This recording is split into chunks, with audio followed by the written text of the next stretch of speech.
Nasa 7 senador ang posibleng makasuhan sa mga susunod na araw dahil sa flood control projects ayon sa Ombudsman.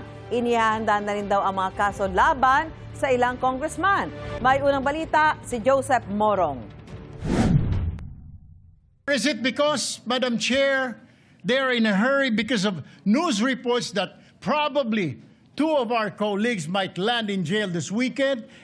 Yan ang tanong ni Senador Erwin Tulfo ng minorya sa Senado kung bakit tila minamadali na mapagbotohan ang mosyon ni Senador Rodante Marcoleta na baguhin ang Senate rules para payagan ng mga senador na makaboto online kung wala sa Senado. Walang pinangalanan si Tulfo kung sino ang 2 senador na umano'y maaaresto.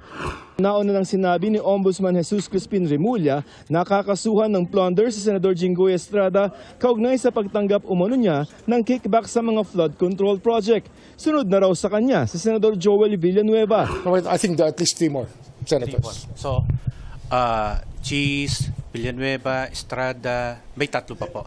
Marcoleta. Barculeta, Tapos meron pang 3 pa. may 3 pa. 3, 4 pa. So, Nakakukulong o hindi makukulong, hindi ko muna sasagutin.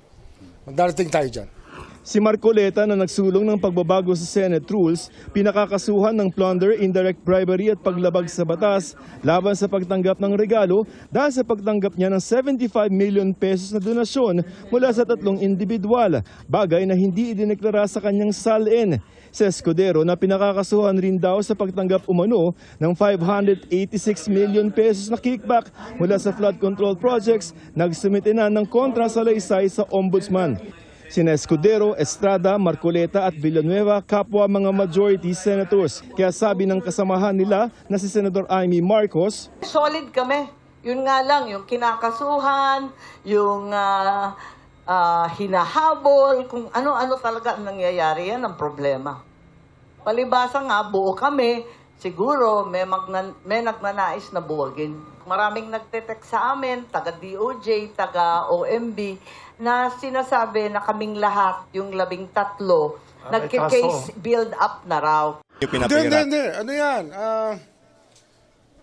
Ang trabaho ng ombudsman, lahat eh. ayon kay Remulla, may kakasuhan din silang mga congressman. Nauna nang sinabi ni Remulla na naghahanda na rin sila na sampahan ng reklamong plunder si dating House Speaker Martin Romualdez. Ito ang unang balita, Joseph Morong, GMA News.